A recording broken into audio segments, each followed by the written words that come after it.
My name is Hannah. I'm 29 years old, and 3 months ago, I was supposed to marry the man I thought I'd grow old with. Instead, I spent that weekend packing boxes and drinking cold coffee from a chipped mug, while the invitations I once adored sat in shreds across the floor.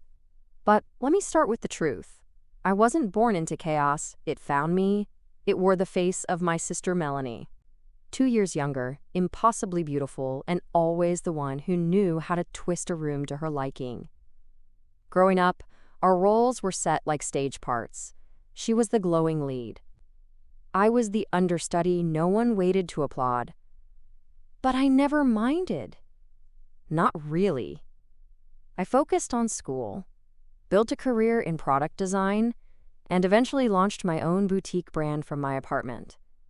Melanie? Kanzali courses? She floated through things. Relationships, jobs, internships at marketing firms. She quit before the second paycheck. But my parents always excused her. She's still finding herself, my mom would say. Folding her laundry like that counted as wisdom. And somehow, the bar was never set for her, yet always raised for me. When I introduced my fiancé Daniel to the family, they barely registered the way his hand instinctively found mine under the table. But when Melanie walked in 10 minutes late, everyone lit up. Even Daniel noticed. She has that kind of charm, he told me in the car afterward, his tone somewhere between amused and cautious. I believed him. I trusted him. And for the most part, I trusted her too. At least, I tried.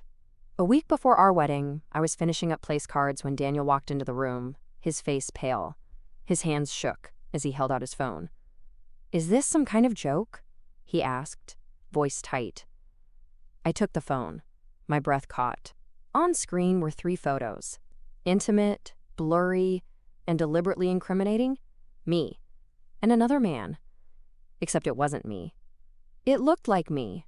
Same hair, same tattoo behind the shoulder, but it wasn't. The timestamps were from nights I was either with Daniel or at work, confirmed by colleagues and calendar events. I looked up, but he wasn't looking at me anymore. Just through me. I tried to explain, but he'd already shut the door. That night, everything spiraled.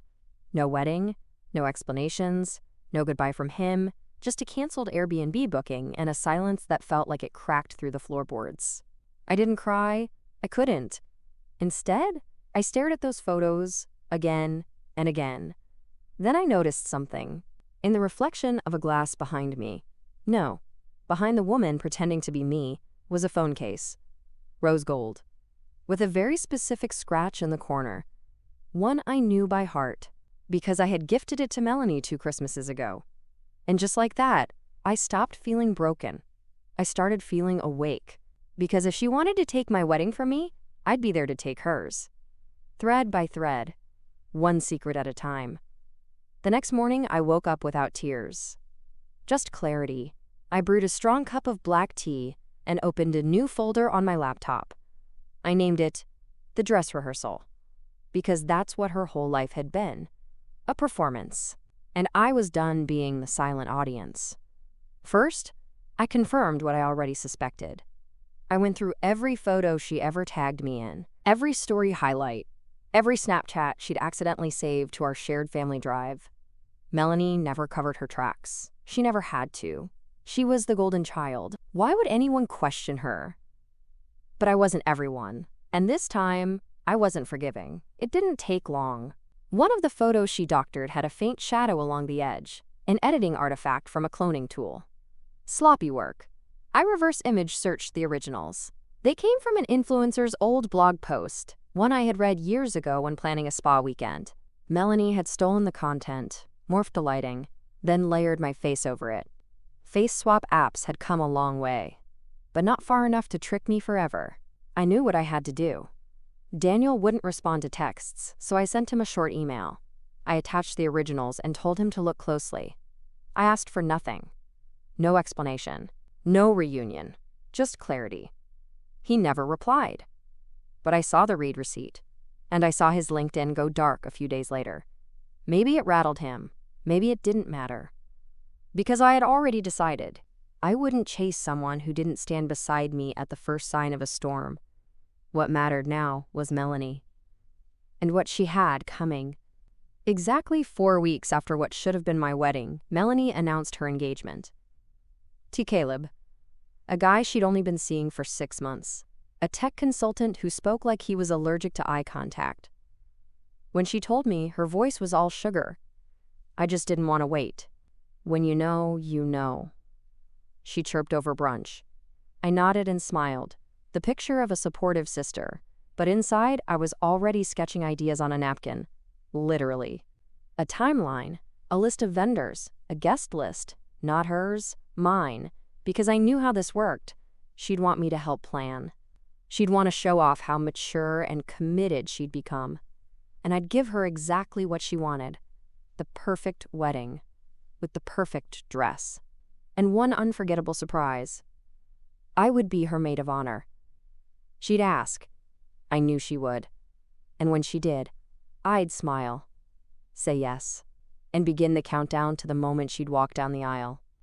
Wearing nothing but a custom lingerie gown and a lie too big to undo, Melanie called me 2 days later.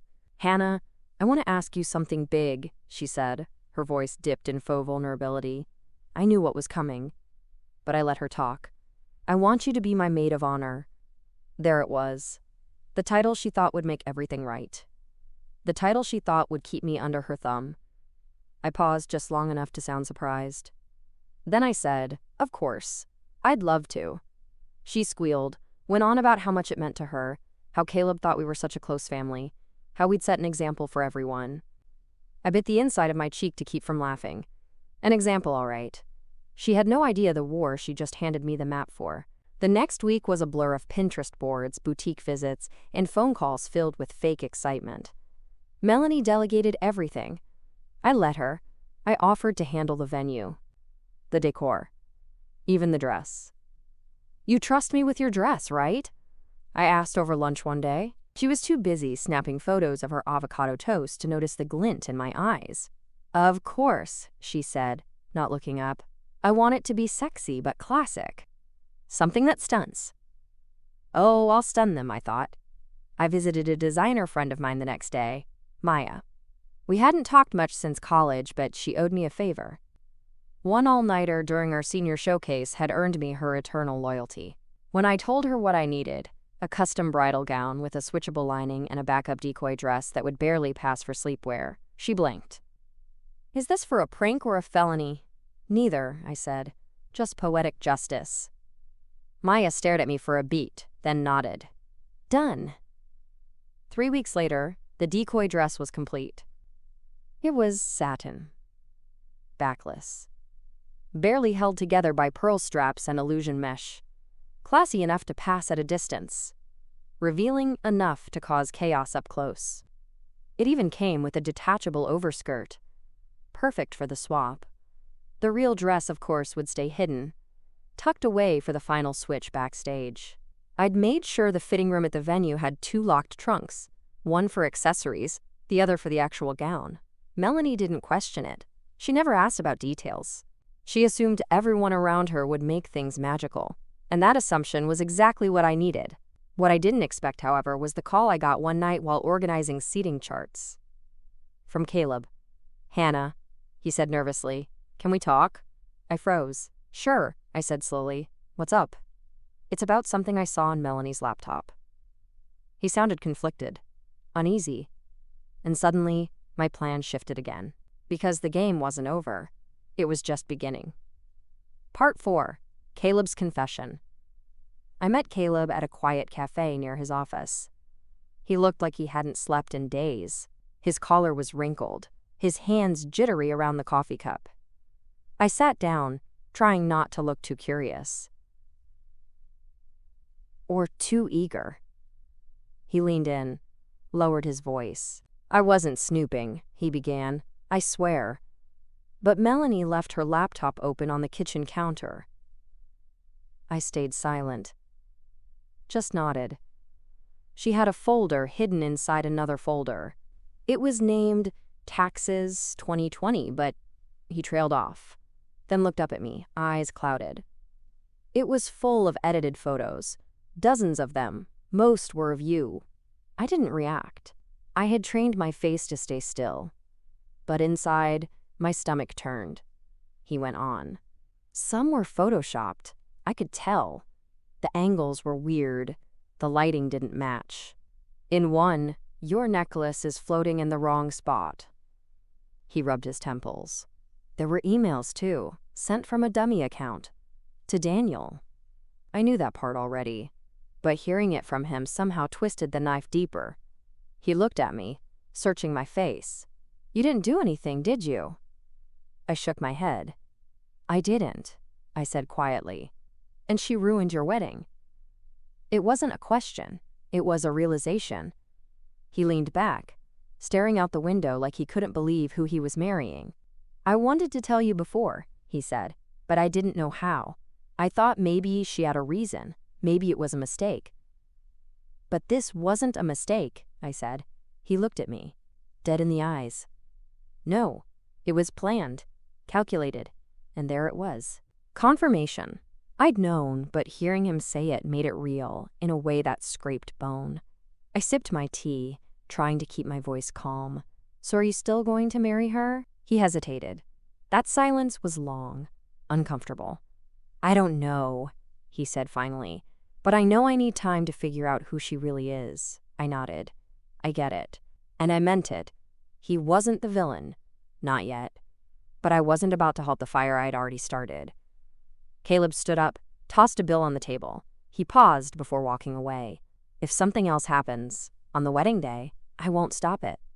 His voice was quiet, but clear. And with that, he left. And I sat there, finishing my tea, one thought playing over and over in my mind. He won't stop it. Neither would I. Because Melanie didn't just ruin my wedding. She burned a bridge that never led to her. And I was done pretending I didn't know how to light a match. With Caleb's confession still fresh in my mind, I got to work. The kind of work Melanie never noticed. Because she was too busy choosing champagne colors and Instagram captions. She let me handle the guest list, the seating chart, the RSVP confirmations. And I used every inch of that power. I invited Daniel, under a fake name. He wouldn't have come otherwise. But I had a friend send the invitation through a mutual connection. Someone who didn't know the drama just said, "Hey, come network at this wedding. Tech guys everywhere." Daniel was always one for opportunity. I also made sure he'd be seated in just the right spot. Row 4, aisle seat. Perfect view of the runway. Perfect view of Melanie. And the moment her gown betrayed her. I also made sure his name tag said Mr. Davis. He'd never suspect a thing until it was too late. Meanwhile, I had Maya update the decoy dress with tiny hooks. Invisible. Quick release. A small tug at the waist, and the skirt would fall away like tissue paper. All I had to do was distract Melanie for 30 seconds before the ceremony. A spilled mimosa. A fake emergency with the makeup artist. Something easy. I even rehearsed the motion of unclipping the real gown and swapping it in the trunk with the lingerie dress. It took 12 seconds. I timed myself. Melanie, as expected, paid no attention to the logistics. She was busy rehearsing her vows in front of the mirror and arguing with the caterers about adding luxury sprigs to the lemonade pitchers. She never noticed that I removed her backup dress entirely. She never checked the trunks. She trusted me. Because that's what monsters do when they think you're still playing dead. But I wasn't. Not anymore. The night before the wedding, I checked in at the bridal suite. It was just me and her. A bottle of wine sat on the table. She poured us both a glass. "To the best maid of honor," she smiled, holding her glass out. I raised mine, too. "To surprises," I said. She giggled, completely unaware. Then she leaned in. "I know things didn't go great for you and Daniel," she said, her tone dipping into fake sympathy. "But I'm glad you're here. I think this wedding will bring us closer." I smiled. Not a sweet smile, a patient one. The kind you wear when you're watching someone walk straight into their own trap. She went to bed early, humming to herself. I stayed up, double-checked the trunks, checked my timing, and then I sat by the window, watching the moon glow over the hills, thinking, tomorrow, Melanie would have everything she ever wanted. And then, in front of everyone, it would all unravel, one pearl strap at a time. The morning of the wedding was too perfect. Clear skies. Soft breeze. Not a single sign of disaster. Unless you knew what to look for. I woke up before Melanie, got dressed, did my makeup like it was any other wedding day. But this wasn't a celebration. It was a stage. And every guest, every flower arrangement, every camera lens, they were the audience. Melanie bounced into the suite in a silk robe, glowing. "Hannah," she beamed, "today's the day." I smiled and handed her coffee, extra sweet, just how she liked it. "You ready for everything to go perfectly?" I asked. She didn't catch the double meaning.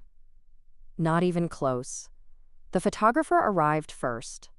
Then the stylists. Everyone buzzed like bees in a garden, completely oblivious to the stinger buried inside the petals. By noon, the guests started to arrive. I peeked through the curtains from the bridal suite balcony. Daniel had come. He sat exactly where I planned. 4th row, aisle seat, sunglasses on, jaw tight. Perfect. Melanie was getting her hair touched up when she turned to me and said, "Can you make sure my dress is steamed and laid out in the dressing room?" I nodded. "I'll take care of everything." And I did, exactly how I rehearsed it. I unlocked the trunk, swapped out the real gown with the decoy, gently clipped the satin bodice in place, closed it, locked it. It took less than a minute.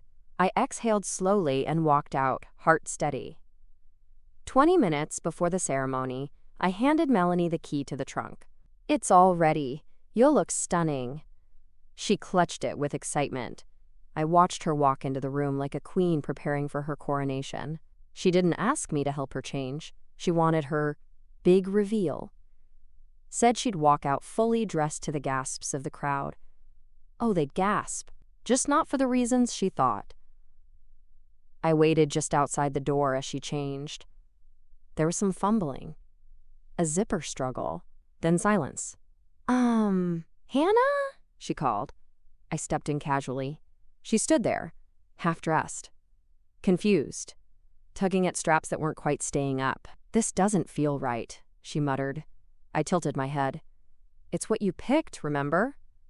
She stared at her reflection. A satin lingerie gown masquerading as bridal couture.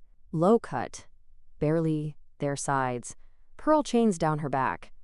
Melanie's face slowly twisted in confusion, then panic.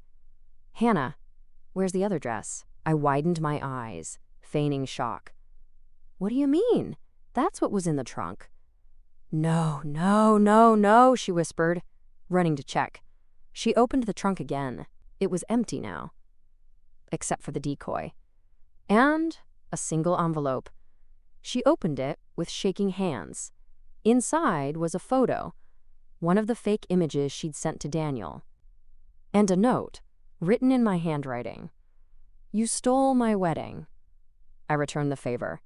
Melanie's hands trembled as she held the note. Her mouth opened, but no words came out. Just breathless, angry static.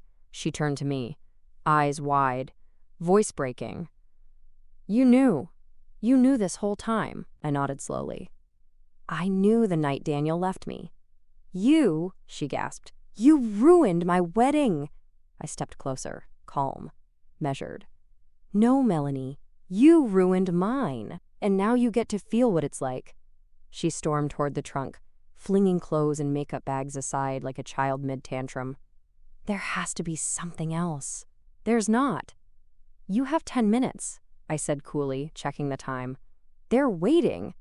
She looked at the gown like it was a noose, then at me like I was the executioner. "You're insane," she hissed. I raised a brow. "You sent fake nudes to my fiancé. You don't get to call me insane." She tried calling her stylist, her planner, even Caleb. No answer. I had planned for that. I told everyone not to disturb the bride before the walk. Told them she wanted the big moment, with no interruptions. They listened, like sheep to the slaughter. Melanie sat down, teeth clenched, then stood, then sat again. I watched the panic claw up her spine. "You have to help me," she finally whispered. "No," I said. "I really don't." And I left her there, in silk and panic. I took my place beside the altar, where the music began. Guests rose, phones in hand. Every eye turned to the back doors as they opened. And there she was, Melanie, wearing the lingerie gown, trying to make it look bridal with a forced smile and trembling steps. Whispers started, gasps, even some awkward laughter from the back rows. Daniel sat frozen, then leaned forward, as if trying to process what he was seeing. Caleb stood at the altar, his face pale, his hands fidgeting. And then he stepped down, walked past the groomsmen, past the stunned guests, and up to Melanie. He leaned in and whispered something. No one heard it, but I saw her flinch. He handed her the mic meant for the vows, then turned around and left, straight down the aisle, out the doors, no hesitation. Melanie stood there, shaking, still holding the microphone like it was burning her palm. Then she dropped it. It hit the floor with a heavy thud, echoed through the venue like a gavel slamming down in a courtroom. I stepped forward slowly, took the mic, faced the crowd. There's been a change of plans, I said. Please enjoy the cocktail hour. People hesitated. Then, like a ripple of awkward confusion, they stood. Drinks were poured. Whispers flew, and Melanie disappeared into the bridal suite, humiliated, defeated, and alone, exactly how she left me. After the ceremony collapsed, the venue hummed with murmurs and clinking glasses. Some guests thought it was a wardrobe malfunction. Others assumed it was some kind of edgy fashion choice. But the ones who knew Melanie best, they knew better. Because when perfectionists fall, they don't fall quietly.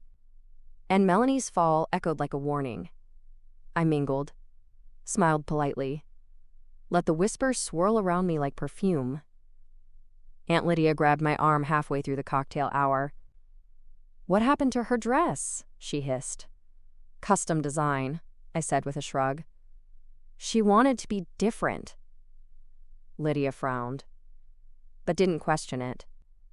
Later, I found Daniel by the bar. He had loosened his tie. His expression was unreadable. He looked at me like he finally saw the full picture. You did this, didn't you? He asked quietly. I met his gaze. I did. He didn't speak right away. Then he nodded. Good. I hadn't expected that. Not fully. I thought maybe he'd walk away again. But this time, he didn't. You were right, he said. I should have asked questions. I should have trusted you. I didn't say anything, because that chapter was already closed. And sometimes forgiveness isn't a conversation, it's just an understanding. We clinked glasses and let the silence between us settle. It was peaceful. Not the peace of resolution, but of release. The next morning, I checked out of the hotel before sunrise. I left a note at the front desk for Melanie. It was simple. You wore your lies better than any dress. But now everyone's seen the seams. No name, no return address, just closure. Maya texted me a photo from the trunk I left with her. She was donating the real dress to a charity for runaway brides, an actual nonprofit for women escaping forced marriages. I liked that. Melanie's dress would actually help someone now. For once in her life, something she touched might do good. Later that week, I got a message request on Instagram from Caleb. He didn't say much, just one line. Thank you for showing me who she really was before it was too late. I left it unread. Some endings don't need applause. They just need a curtain drop. And that's what Melanie got. A full performance. A full collapse. And not a single hand clapped when it was done. She stopped posting online after that, deleted most of her pictures, made her profile private, and vanished into a kind of digital silence she wasn't built for. The world didn't cancel her, but it did what it always does to people who pretend too well. It forgot. And me? I didn't just survive the storm she made. I became it. 2 weeks later, I got a text from my mother. Just one line. What did you do to your sister? I stared at it for a full minute, then laughed. Not because it was funny, because it was familiar. Melanie had told her side. Of course she had. She probably cried over brunch, said I sabotaged her wedding out of jealousy, claimed I was still bitter about Daniel, and I could almost hear my mother's voice. She's your sister, Hannah. Blood comes first. But blood doesn't rewrite betrayal. It just stains it. I didn't reply. I didn't owe anyone an explanation. Not anymore. Still, part of me wondered, what exactly was Melanie telling people? So I did what any curious person would. I created a fake account, followed her private profile, waited. By the end of the day, I was approved. And there it was. A single post. A black and white photo of her bouquet on the ground. Captioned, "Sometimes people closest to you want your life, not your happiness." It had over 100 comments. Mostly sympathy. Mostly clueless. Until I scrolled further. Buried deep in the replies, I saw one from someone named Caleb 1987. No one wanted your life.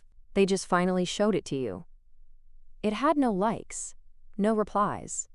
But it was enough. I screenshotted it, saved it, then logged out. Because that was the last piece I needed. Not revenge. Not justice. But proof. Proof that I wasn't the only one who saw her clearly now. That someone else had peeled back the perfection and found the hollow center. She hadn't reached out.